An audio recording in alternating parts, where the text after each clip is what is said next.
This video is intended only to supplement the written installation instructions that accompanied your product. The written installation instructions should be read and available to you before you attempt to install the product. Before beginning the installation of the double oven electric range, refer to the installation manual for a list of recommended tools and parts you may need. If installing the range in a recessed cabinet space, the opening will need to be 30 inches wide and 24 inches deep. The countertop height should be 36 inches. The electrical supply for the appliance must be 240 volts at 60 Hz. A dedicated 40 amp circuit is required. Warning: excessive weight hazard. Use 2 or more people to move and install range. Failure to do so can result in back or other injury. Open the oven doors and remove the racks, along with the anti-tip bracket.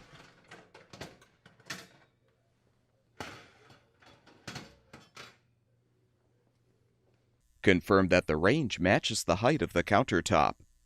You can adjust the leveling legs to raise or lower the range.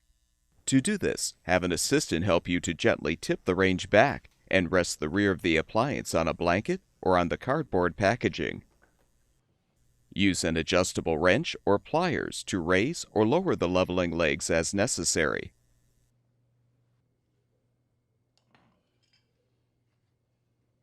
Return the range to its upright position, setting the legs on a piece of cardboard so the appliance can be easily moved. Warning: tip-over hazard. A child or adult can tip the range and be killed. Install anti-tip bracket to floor or wall per installation instructions. Slide range back so rear range foot is engaged in the slot of the anti-tip bracket. Re-engage anti-tip bracket if range is moved.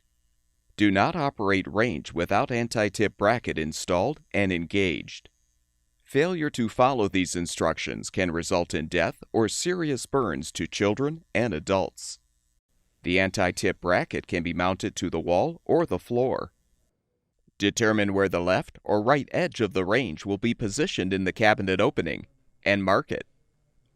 Position the bracket so the left or right edge is exactly 15/16 of an inch from the marked edge of the range. Mark the appropriate bracket holes for floor or wall mounting. Using a 1/8 inch diameter drill bit, drill the holes where marked. Align the anti-tip bracket and use a Phillips head screwdriver to thread and tighten the provided screws to secure the bracket.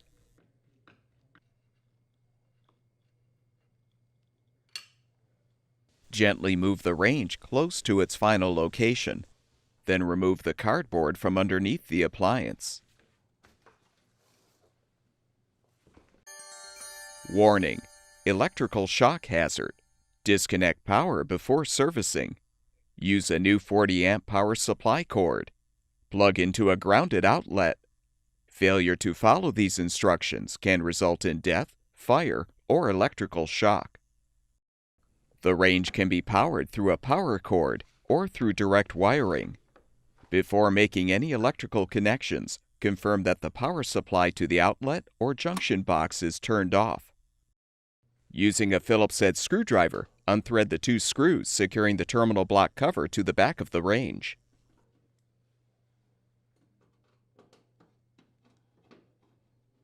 Pull the cover down and toward you to remove. Detach the plastic tag and hex nuts from the terminal block post. If installing a power cord, unthread the screws from the 3/4 inch UL listed strain relief. Insert the tabs of the 2 clamp sections of the strain relief into the hole in the plate below the terminal block. Thread the screws to hold the 2 clamp sections together.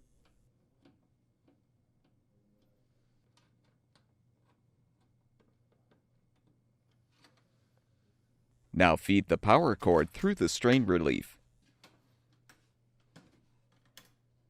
For 3-wire power cords, secure the white or central neutral wire of the cord to the center terminal block post under a hex nut. Use a 3/8" nut driver to tighten the nut.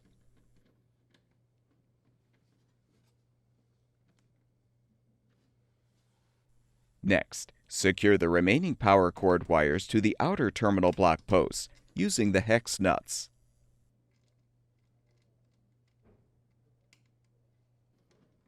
Be sure to firmly tighten the nuts.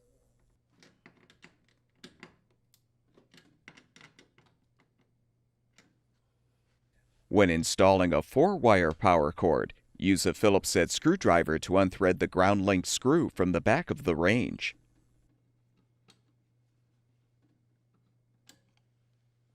Now cut out the middle of the metal grounding strap.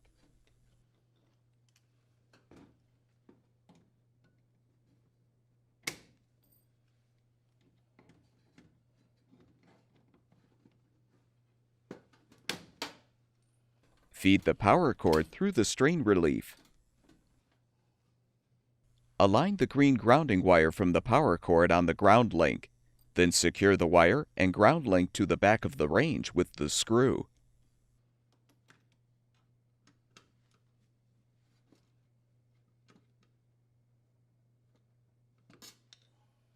As with the 3-wire power cord, secure the white neutral wire to the middle terminal block post, and the red and black wires to the outer posts.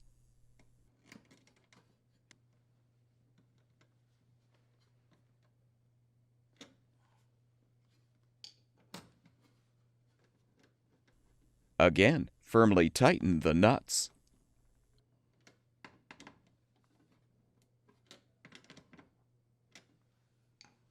With the power cord in place, tighten the strain relief screws to secure the cord.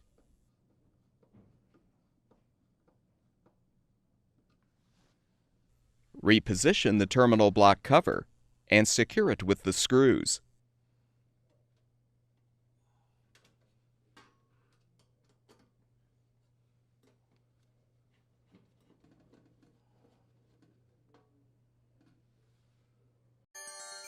Warning: electrical shock hazard. Plug into a grounded 3- or 4-prong outlet. Do not remove ground prong. Do not use an adapter. Do not use an extension cord. Failure to follow these instructions can result in death, fire, or electrical shock. Plug the range power cord into a grounded electrical outlet. Now gently push the range into its final location, making sure the rear leg slides into the anti-tip bracket.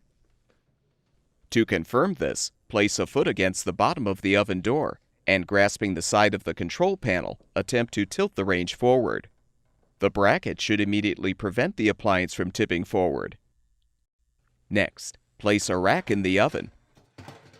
Then set a level on the rack to determine if the range is level from side to side and front to back. If the range is not level, pull the range forward until the rear leveling leg is free of the anti-tip bracket. Support the front or rear of the appliance with a wood block or a comparable sturdy object. Adjust one or more of the leveling legs to raise or lower the range as necessary.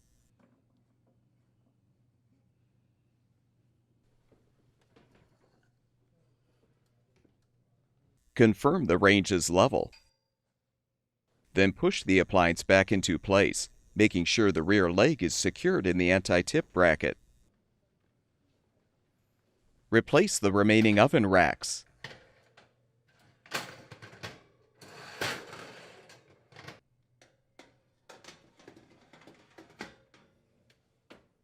Restore power to the outlet or junction box, and the electric range should be ready for use.